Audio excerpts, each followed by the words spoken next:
ನಮಸ್ತೆ ಸ್ನೇಹಿತರೆ, ಕೃಷ್ಣನ ದರ್ಶನ ಮಾಡೋಣ ಬನ್ನಿ.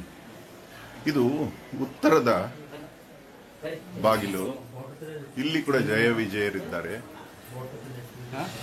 ಇದು ನಿಜವಾದ ದ್ವಾರವಾಗಿತ್ತು ಕೃಷ್ಣನಿಗೆ. ಇಲ್ಲಿ ಉತ್ತರಾಭಿಮುಖವಾಗಿ ಕೃಷ್ಣ ಪೂಜೆ ಸಲ್ಲಿಸಿಕೊಳ್ಳುತ್ತಿದ್ದ. ಒಂದು ದಿನ ಅಚಾನಕ್ಕಾಗಿ ಪ್ರತಿಷ್ಠೆಯಾದ ಸುಮಾರು 350 ವರ್ಷಗಳ ನಂತರ ತಿರುಗಿಬಿಡ್ತಾನೆ. ಆ ಅದ್ಭುತವನ್ನ ನಿಮಗೆ ಮತ್ತೆ ಇನ್ನು ಡೀಟೇಲ್ ಆಗಿ ಎಕ್ಸ್ಪ್ಲೈನ್ ಮಾಡ್ತಾನೆ. ಜಯ ಮತ್ತೆ ವಿಜಯ, ಇದನ್ನ ದೇವಾಲಯ ಅಂತ ಕರೀತಾರೆ. ದೇವಾಲಯದ ಮುಂದಿನ ಭಾಗವನ್ನ ಮನುಷ್ಯಾಲಯ ಅಂತ ಕರೀತಾರೆ. ಬಟ್ ಇದು ಎಲ್ಲ ದೇವಾಲಯಗಳು ಬೇರೆ ತರ ಇರುತ್ತೆ. ಇದು ಮೂರ್ತಿ ಬಂದ ನಂತರ ದೇವಾಲಯ ಬೆಳೆದು ಬಂದಿದೆ. ಇಲ್ಲಿ ಕೆಲವು ದೇವಸ್ಥಾನಗಳು ಕಟ್ಟಿದ ನಂತರ ಮೂರ್ತಿ ಪ್ರತಿಷ್ಠಾಪನೆ ಆಗುತ್ತೆ. ಇದು ಮೊದಲು ಮೂರ್ತಿ, ಮತ್ತೆ ಸ್ಥಳ, ಮತ್ತೆ ದೇಗುಲ ಬೆಳೀತಾ ಬಂತು. ಶಕ್ತಿ ಇರುವ ಕಡೆ ನಿಯಮಗಳಿರುವುದಿಲ್ಲ, ನಿಯಮಗಳು ಆಗುತ್ತವೆ. ಬನ್ನಿ, ದೇವರು ಬಂದ್ಬಿಟ್ರೆ ಬೇಗ. ಮೊದಲು ಸೂರ್ಯ ದ್ವಾರದಿಂದ ನಿಮಗೆ ದೇವರ ದರ್ಶನ ಆಗಲಿ. ನೋಡಿ, ಸೂರ್ಯ ದ್ವಾರದಿಂದ ದೇವರ ದರ್ಶನ. ಒಂದು ನಿಮಿಷ ನೋಡಿ, ಸೂರ್ಯ ದ್ವಾರದಿಂದ ದೇವರ ದರ್ಶನ, ಚಂದ್ರದ್ವಾರದಿಂದ ದೇವರ ದರ್ಶನ, ಮಂಗಳ ದ್ವಾರದಿಂದ ದೇವರ ದರ್ಶನ, ಬುಧದ್ವಾರದಿಂದ ದೇವರ ದರ್ಶನ, ಗುರುದ್ವಾರದಿಂದ ದೇವರ ದರ್ಶನ, ಶುಕ್ರದ್ವಾರದಿಂದ ದೇವರ ದರ್ಶನ, ಶನಿದ್ವಾರದಿಂದ ದೇವರ ದರ್ಶನ, ರಾಹುದ್ವಾರದಿಂದ ದೇವರ ದರ್ಶನ, ಕೇತುದ್ವಾರದಿಂದ ದೇವರ ದರ್ಶನ. ಸಾರಿ, ಬೇರೆಯವ್ರಿಗೆ ತೊಂದರೆ ಆಗ್ತದೆ, ಬೇಗ ತೋರಿಸ್ಬಿಡ್ತೀನಿ. ಸೂರ್ಯದ್ವಾರದಿಂದ ಚೆನ್ನಾಗಿ ನೋಡಿ. ಆಹಾ, ಬನ್ನಿ. ಇವಾಗ ನಾವು ಸೀದಾ ಕನಕನ ಕಿಂಡಿಗೆ ಹೋಗೋಣ. ನೋಡಿ, ಕನಕನ ಕಿಂಡಿ. ಕನಕ ಯಾರು? ಮಧ್ವಾಚಾರ್ಯರ ಆದ ನಂತರ ಸುಮಾರು ವ್ಯಾಸರಾಯರ ಸಮಯದಲ್ಲಿ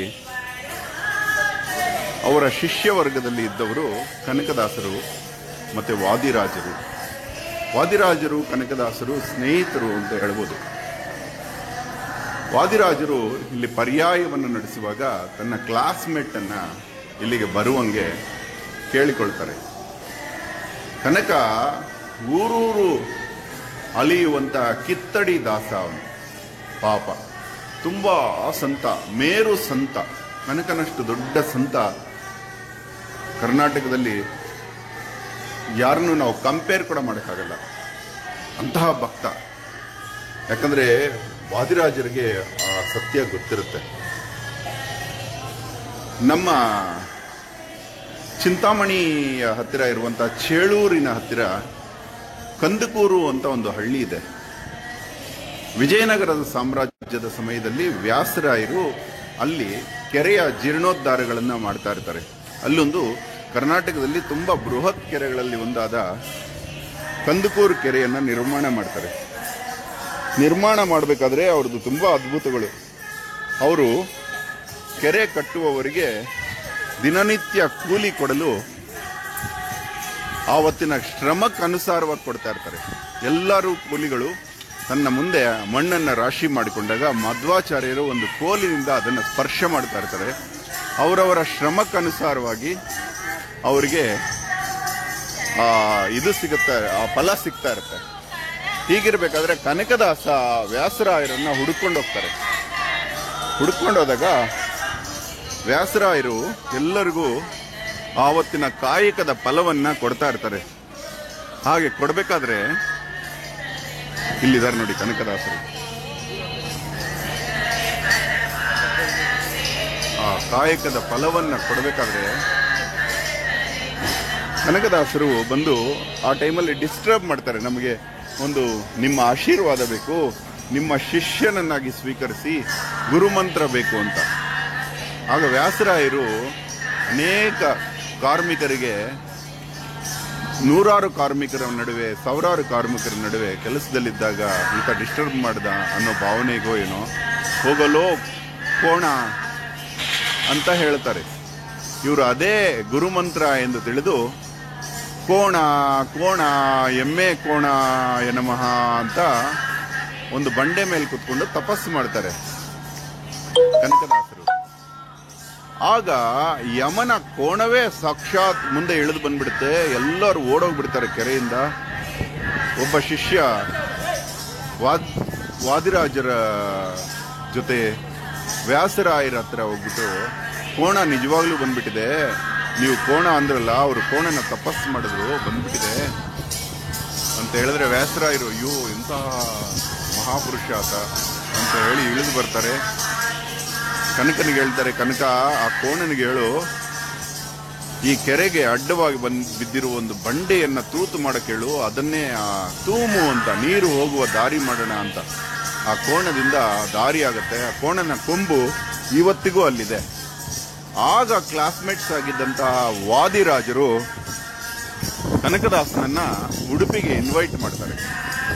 ಆದರೆ 12ನೇ ಶತಮಾನದ ಸಮಯಕ್ಕಾಗಿ ತುಂಬಾ ಆಳಕ್ಕೆ ಇಳಿದಂತಹ ಸಮಾಜದ ಮೂಢನಂಬಿಕೆಗಳಿಂದ ಒಳಗೆ ಪ್ರವೇಶವಿರುವುದಿಲ್ಲ ದೇವಸ್ಥಾನದೊಳಗಡೆ.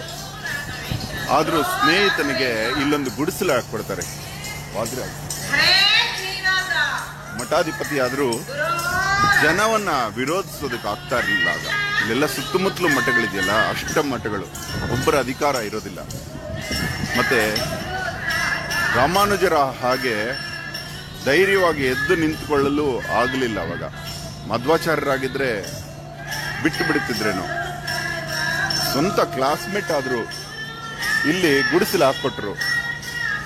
ಈ ಗುಡಿಸಲಲ್ಲೇ ಇದ್ದು ಸೇವೆ ಮಾಡ್ಕೊಂಡು ದೇವರ ಸೇವೆಗಾಗಿ ಕುಳಿತಿದ್ರು ಕನಕದಾಸರು. ಯಾಕಂದ್ರೆ ಆ ಕಡೆ ಅನಂತೇಶ್ವರ ದೇಗುಲ ಇದೆ, ಪಕ್ಕದಲ್ಲೇ ಗುಡಿಸಲು ಹಾಕೊಟ್ರು. ಇಲ್ಲಿ ಒಂದು ದಿವಸ ಮಧ್ವಾಚಾರ್ಯರು ವಾದಿರಾಜರು ಬಂದು ಗುಡಿಸಲೊಳಗೆ ಬಗ್ಗಿ ಇಣುಕಿ ನೋಡ್ತಾರೆ. ಕನಕದಾಸ ಕೃಷ್ಣನೊಡನೆ ಮಾತಾಡ್ತಾ ಇರ್ತಾನೆ. ತಾನು ಕೃಷ್ಣನಿಗೆ ತಿನ್ನಿಸಿಕೊಂಡು ತಾನು ಅನ್ನ ತಿಂತಾ ಇರ್ತಾನೆ.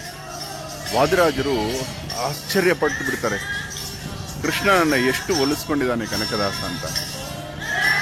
ಅದಾದ ಕೆಲವು ದಿನಗಳಲ್ಲಿ ಕನಕನ ಭಕ್ತಿಗೆ ಒಲಿದ ಕೃಷ್ಣ ಉತ್ತರಾಭಿಮುಖವಾಗಿ ಸೇವೆ ಪಡೆಯುತ್ತಿದ್ದ ಈ ಮಠ